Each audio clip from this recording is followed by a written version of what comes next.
Gentlemen, this is a great opportunity for us to talk about the American Orthodontic Society.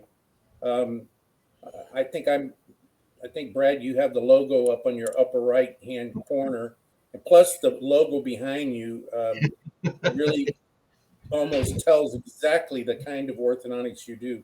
Yeah, exactly. We welcome everyone that has come in to our first live stream.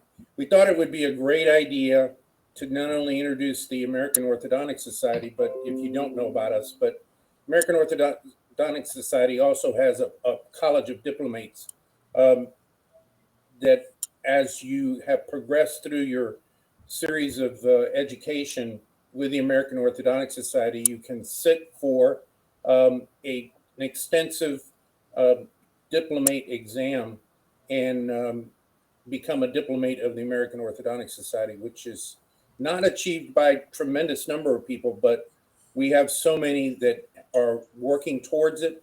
But it is if you pass that exam, if you are a diplomate of the American Orthodontic Society, there's just about no orthodontic case you can't handle, and that's judged by your peers independently. And I think we're one of the few orthodontic organizations that still has um, a diplomate exam where you have to present cases to your peers for review.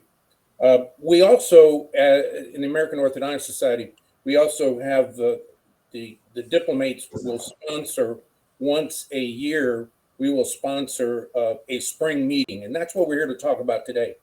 Um, we thought it would be a great idea to be able to sit down with you and talk about this particular spring meeting, which is sponsored by the diplomates themselves.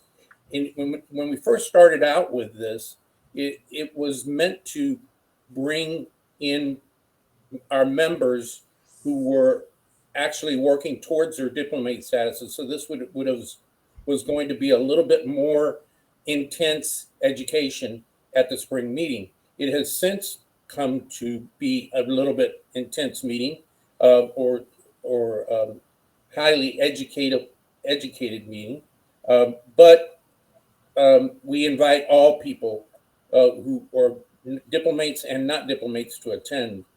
It's going to be held April 21st in Dallas, Texas, at the Embassy Suites, the Hilton uh, Grapevine, which is not too far from the airport, but it's the Embassy Suites at the Hilton Grapevine. Um, Tonight, what we're going to do is we're going to just I brought together all of the speakers for the meeting, and we were going to take a couple of minutes each and talk to you about what we'll be speaking at in this 2 day session uh, in um, in Dallas. So let me call on the, the, the hero of the day and the Superman of orthodontics, Dr. Brad Williams, and let him tell us what he's going to be speaking about. Thanks, Ed. Well, the logo back here that's behind me is supposed to be suggestive of what I'm going to be talking about because the title of my presentation for the spring meeting is Herodontics, Heroic or Stupid, and the throughout the uh, day I'm going to make reference to that heroic or stupid line a lot. Um, I I gave a lot of thought about what I would really like to speak on, and like Ed alluded to, traditionally I think that the spring meeting has been very kind of academic, and I think I'm more clinical, less academic. I don't think you'll have any problems figuring that out. That I'm not an academic. I don't have a ton of reference published articles out there, but I do have about 40 years of orthodontic experience in my clinic, and what I wanted to explore was through basically case reviews, looking at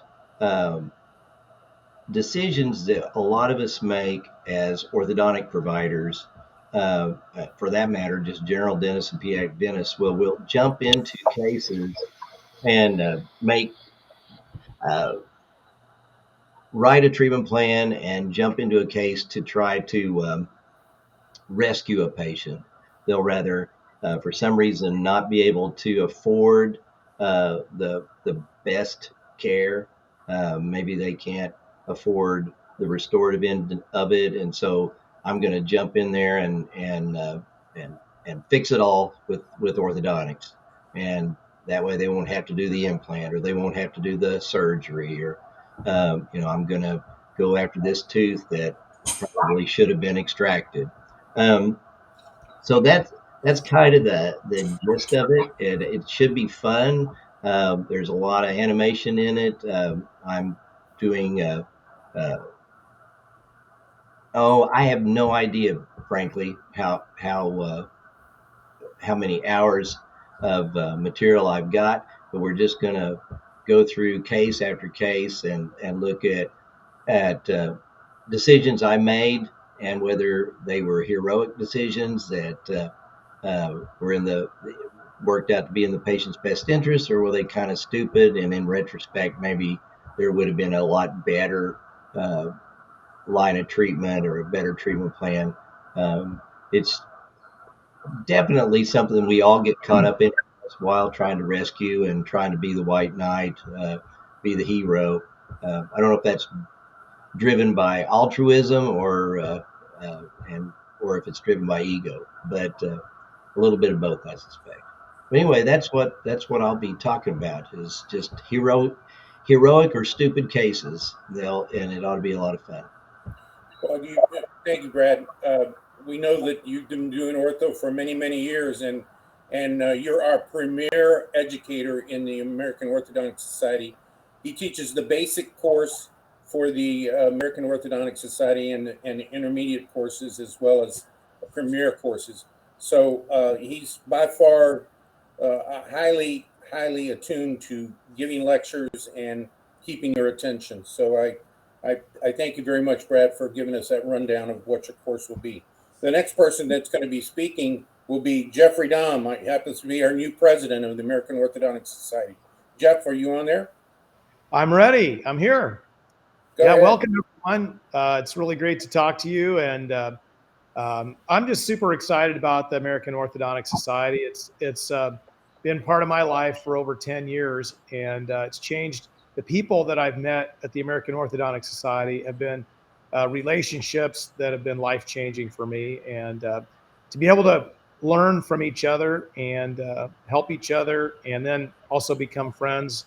I just love that about the American Orthodontic Society, and the education that I've learned there from different people has been fabulous. So I'm always proud of the work that I can do and the way I can help patients more, and always look forward to the meetings, which are great because I get to meet old friends and make new friends as well. So I hope that many of you will come and visit our great society and learn with us as we progress. So I'm going to be speaking about mild functional disorders. I'll be speaking for about an hour and a half, so I'll have to go through a lot of material in a really quick way. But what gets me really excited every day in my practice is getting kids breathing, sleeping, and growing. And when I mean that for breathing well, properly, sleeping well, and growing well. And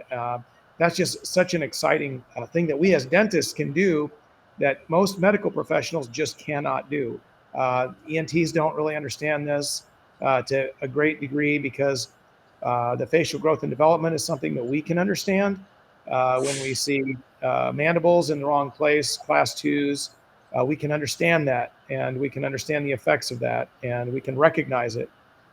And when we see obstructed airways and mouth breathing and tongue ties, which are all things that we can learn about and we can intercede with, we can have profound effects in our patients' lives. And that just gets me super excited every day. I love that. Taking a child that's heading towards a TMJ problem or a chronic sleep apnea, attention deficit problems, and getting them on the right track is just something that I, as a general dentist, and you as general dentists or orthodontists or pediatric dentists can really do. And not only can we do it, but families are just so grateful. It's just wonderful to see the faces come alive, and kids just doing so great as time progresses. So I'm really excited to talk about that, and I hope you kind of get that. And I hope that we get to meet some new people at our spring meeting. So I'm looking forward to that. You're a good president of the organization, Jeff. Thanks a lot. Oh, Um, thank you, Ed. Yeah. the next person to speak will be Dr. Juan Echeverri. You talk about some orthodontics. This guy can do it. It's amazing some of the things that he has shown us using appliances that he makes himself.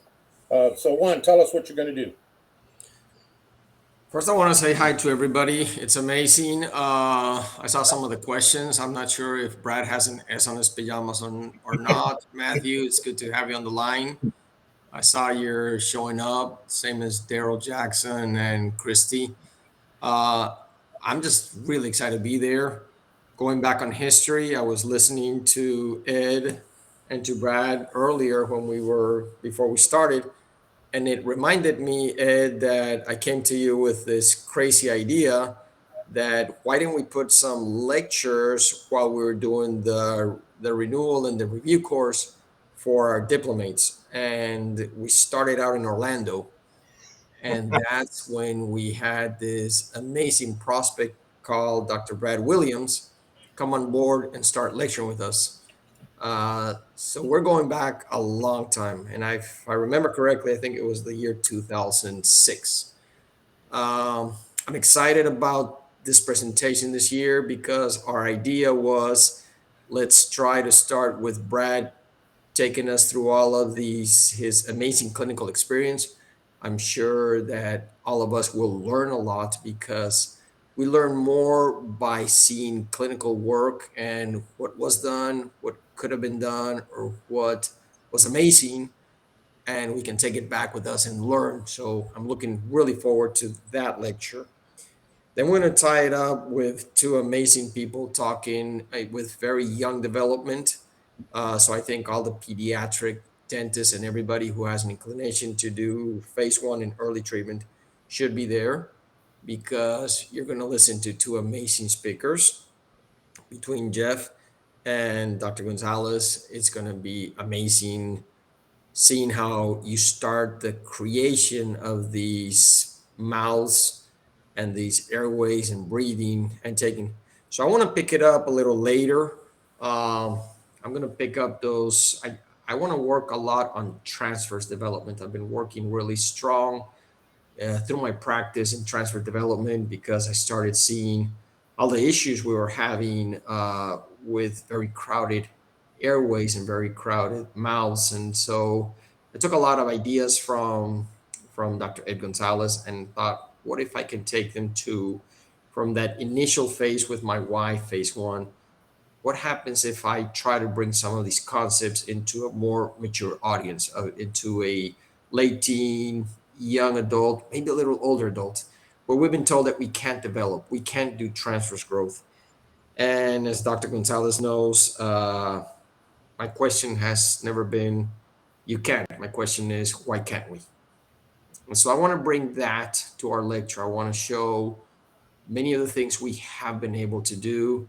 If you're curious, I would challenge you to go to our last publication. We showed some of our transverse development of maxilla and mandible in many of these patients. And then I'm going to also tie this and do one more time a review on management of canine impactions because as we saw with Dr. Brad Williams, who's going to talk to us about orthodontics and herodontics. Anytime we have an impacted tooth, we start going into that realm. And some of these battles I've won, and some I have lost. And I want to share with my colleagues the ones that I've lost. And I would want to look at it looking back. Nothing humbles us more than seeing the cases that basically beat us up and knowing looking back now, I know why, where, what I will not do again, and what I will try to do. So that pretty much will give us, I think, an amazing weekend. All of these speakers I've listened to, I really enjoy, and every time I listen to them, I just get really excited coming back to work on a Monday. Um, so that's what we'll be covering. Dr. Wonderful. Gonzalez, back to you. Thank you very much, Juan. I'm looking forward to your lecture. You always surprise me with things that you've been doing stuck back there in Houston, Texas. And then all of a sudden you come to the meetings and show us these amazing cases that you've done. So we're looking forward to seeing that. Well, I'm Ed Gonzalez, and I'm going to be speaking about stop point orthodontics. Now, that sounds strange, but the way I over the past 40 years, I've developed a method of treating kids from an early age, starting as early as 3, 4, and 5, and actually getting started with early treatment orthodontics at around 6 or 7, and completing the early treatment portion of the case within 1 year. And then we call it stop point. At that point, we stop the treatments that we're doing. We still have primary teeth in the mouth. We have nicely aligned upper front teeth and lower teeth. We have a nicely developed upper jaw and lower jaw, and we put them in space maintainers. What I call this space maintainers touching all teeth, which keeps the width available. And then we just leave the patient alone and let them develop.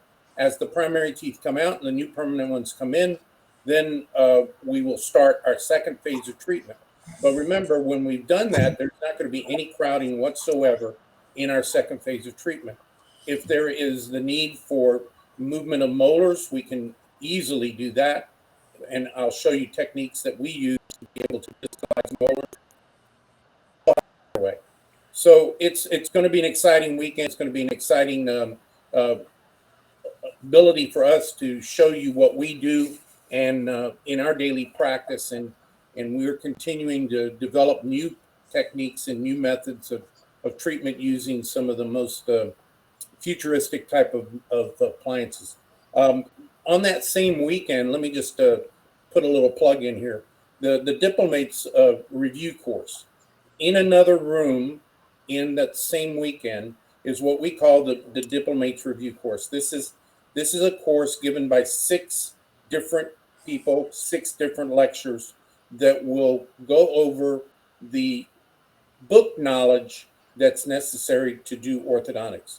This will help the individuals who are going to be sitting for the diplomate exam the ability to get into the book part of learning orthodontics. And these lectures will be given very distinct and definite answers to certain questions that will be given or asked in their written exam. So those of you who are interested in becoming diplomates, this is one of the courses that you'll have to attend to be able to get the information you need for that. It's going to be happening on April 21st and 22nd, and it's the exact same hotel. I told you where it was. It was at the Embassy Suites, Grapevine, on the 21st and 22nd of April. Should be very easy to get to because it's right there next to the airport.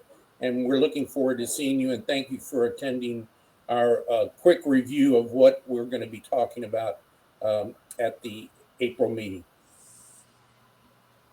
If anybody has any questions about it, you can type them in, or I see no questions, but a lot of comments, which is great. Thank you so much for attending. We had one question come in, and that was, if you haven't attended the spring meeting before, what's it like? What should they expect? What would it be like for a new doctor? Well, basically, you just have to register. I think you can probably you can register by calling 972-234-4000. 972-234-4000.